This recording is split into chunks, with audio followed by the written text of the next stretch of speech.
Earlier today, we just got the announcement from Google's Stadia, their new video game streaming service, and I have a few points to talk about. I'm going to go through it. I'm going to go through the pros and the cons. So right now, this is all speculation. I'm going to go over some of their key points in their speech, but for now, this is mostly going to be speculation. All right, so one of the pros so far is that the fact that it will work with any TV or device that can Chromecast. Computers running a Chrome browser and Google's Pixel devices. You don't download the games to your devices, just play them over any Wi-Fi connection. So right now, right off the bat, that's a pretty cool idea, right? You don't have to download the game, so you don't have to worry about getting the game and getting it onto your hardware, onto your system. You just click on a browser, you just click on the game, and you're playing it seamlessly. Now, I went on a little bit of a tirade tweeting about this earlier today, and one of the things was that I was really deeply concerned with was, have we tested it yet? They have tested. Assassin's Creed Odyssey was sort of their number one, and then number two is Doom Eternal. So they've tested it, it works. The Netflix-like product is called Stadia. That's the proper plural of stadium, obviously.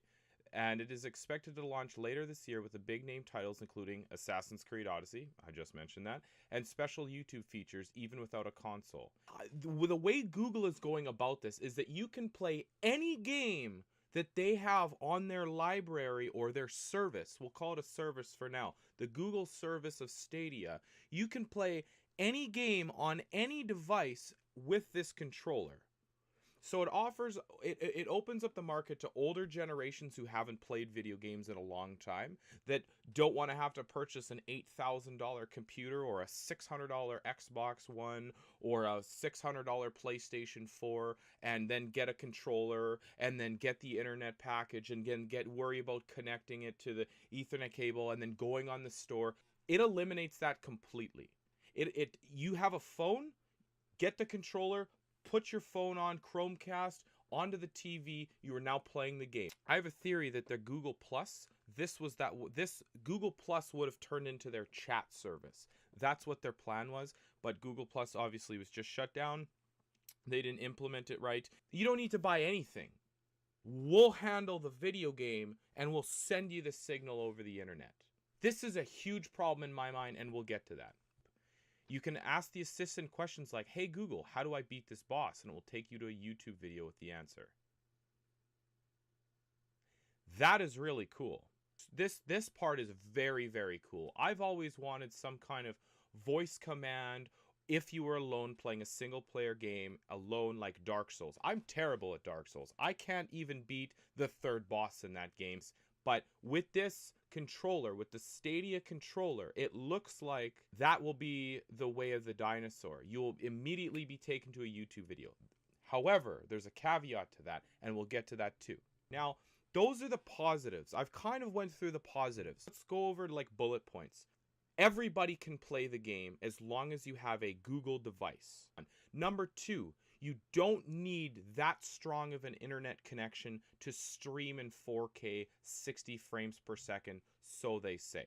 The third point is that it's super low cost. $35 for a Chromecast, let's say $35 for a controller. Let's say $80 for a controller. $115, you have the whole thing. You have the console minus internet. You have the console, you have the controller, you can play the game. 95% of us have a phone. If you have a phone, you can play the game. Now you can just Bluetooth the controller, you're playing the game. It only works over Wi-Fi right now, so they say, but it will be working over 5G connections in the future.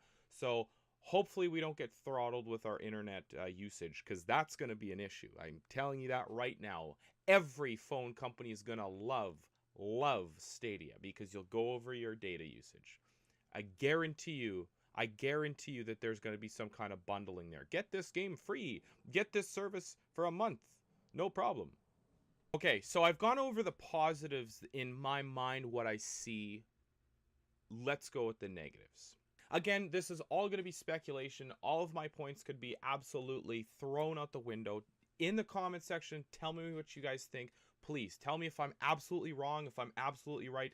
Tell me, let me know. It's one of the things that I don't like the sound of is the actual streaming of the game. Okay? Where I'm going with this is back in the days of the Nintendo GameCube, the original Xbox, the PlayStation 2, hell, we can even go earlier than that, the Nintendo Entertainment System. We can go with the Super Nintendo. Any one of these systems, you can plug in, you can put the game in, and you can play. PC enthusiasts have dealt with this issue long enough. But the biggest issue with the current gen console, in my own opinion, is the fact of physical media. The physical media aspect of both consoles is ridiculous. You still have to buy the game, but then you have to install the game. That is garbage. Okay? What it should be is you buy the game and you place it into your tray and you are immediately playing the game. However, due to hardware capabilities and things that I don't quite understand, you still need to install the game. I understand updates, I understand future patches and bug fixes. That was Skyrim, so as soon as you bought that game, you know that there was going to be issues later on, but oh well, whatever. Hardware itself can and will fail eventually. That's without question, and that brings me to what is Google's plan when their hardware fails? What happens when Assassin's Creed Odyssey at their data center it gets corrupted? We can no longer play Assassin's Creed Odyssey. I purchased Assassin's Creed Odyssey for $60, for $90. I bought the pre-ultimate super edition. And now the data centers it was broken into, it exploded, and I can no longer play the game. Even though I purchased the game, I can no longer play it. I don't need a physical copy, okay, you guys? I don't need a physical copy of any game. I want 24/7, 365 access to it at all times if I bought it. I buy something, I have it for life. Period. End of story.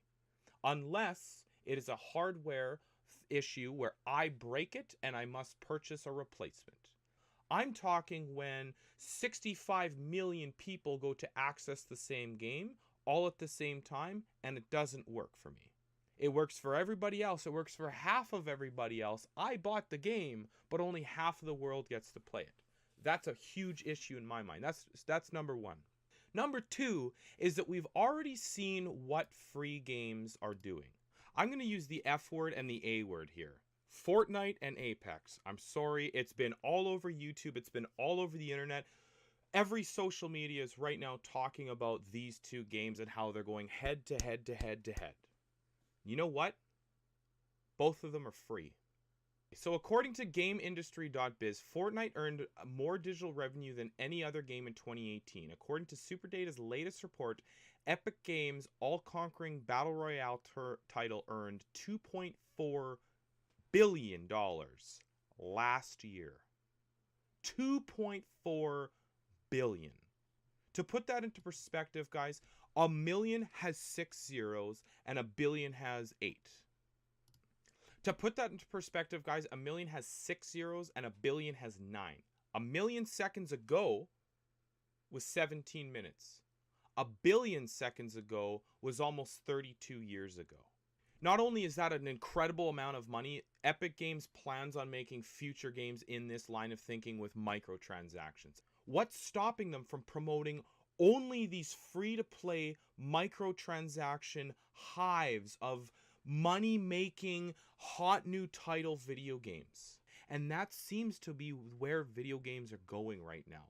I don't know, you guys. You guys tell me, am I barking up the wrong tree, or is this absolutely what is going on? I feel like video games right now are released unfinished, almost unplayable, and it's not until next month that we get the update, and then, you know, later on we get another update so we can play it. But wait, there's DLC and you have to pay for this stuff.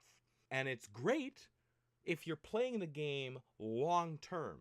But what this streaming service is going to do, if it's pay per month, is going to promote fast, instant gratification video games and leave these really solid single-player longevity titles completely in the dust. They're not going to care about those. And then you know what's going to happen? It goes back to my step one.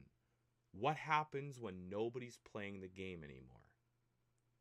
This is something that is my greatest concern. EA does this all the time. Nobody's playing this game anymore. Let's get rid of it. I can still play every single NES game, SNES game, GameCube game, N64 game, titles that were released here in North America. Minus a few. Video games do shut down multiplayer support. I'm not disputing that. I'm not saying that that's a problem. I'm saying that there's a problem with completely shutting the game down. When you buy something to have forever, why is it okay that they just take it away from you? And I'm not saying that this is what's going to happen, but this is what's going to happen. It happened with The Culling. The Culling is a perfect example of where we lie with video games. The Culling was a really shitty battle royale video game, and I'm sorry to the makers of the video game. Y'all didn't have it figured out. Y'all didn't have it figured out. It looked like Hunger Games and The Purge mixed together. Really cool concept, poor in execution. For those that bought the game, do you feel a little bit angry? I would. The game's no longer there. This goes into my next point of what happens to the creator's work of the video game. Where does this information get stored? If this is too bizarre of a concept for me to understand, maybe let me walk you through it. I have a copy of Tomb Raider on the Xbox 360. This is a single player game. Left 4 Dead, an Xbox 360 game. I can still play both of these if I was to load up the video games. Left 4 Dead has a multiplayer aspect to it. However, you can still play both of those games anytime you want, as long as you have an Xbox 360, as long as you have the video game, and you can plug it all in and play it. Stadia is Google's version of Steam, except on every Google application or hardware. Full stop, I'm okay with it. Full stop, I'm fine with it. If it becomes a month-to-month service, I don't want any part of it. And I'll tell you why right now. We're going to take the most popular TV movie streaming services: Hulu, Netflix, Amazon Prime, Crave, Crackle, and Twitch. YouTube sort of intertwine with that. Twitch and YouTube is, you like somebody, you like their videos, watch them whenever you want, watch them when you're live, you're good. Watch any of those videos anytime you like, whenever you want, no problems necessary. If you want a little bit more, you pay a little bit of money, you get access to a little bit more. Hulu, Amazon Prime, Netflix. You're gonna have to forgive me. I'm Canadian. I don't have Hulu. It's similar with Netflix. There's Canadian, European, and American Netflix, and there's some in between there that I'm probably unaware of. Australian Netflix, maybe. That's a problem. Exactly like the streaming service Stadia. What's to stop them from selling us Canadians a specific video game and promoting the ever-living crap out of it, and not to you Americans? Or vice versa. Or anywhere else in the world, in Europe. What happens when Europeans get a really cool game that nobody else has access to? Or vice versa. And then you know what's going to happen? People are going to be alienated on Stadia, on Xbox, or on PlayStation, fighting for the streaming games. And you know what's going to happen? It's going to be a numbers game. We're going to go right back to square one. We're going to be streaming with Stadia, we're going to be streaming with Xbox, and we're going to be streaming with PlayStation, paying $30 a month for every single one of them, playing absolutely nothing. And our games are going to be out the door, and we're not going to be playing them because they're going to be promoting the newest Battle Royale game to make $2.4 billion a year. Guys, this is purely speculation. Tell me in the comments what you guys are thinking. Please let me know if I'm crazy. Let me know if I'm a dinosaur. Let me know your thoughts. Subscribe if you like this, and we're going to be talking about this as much as we absolutely can. Thank you guys so much. I'll see you guys next time.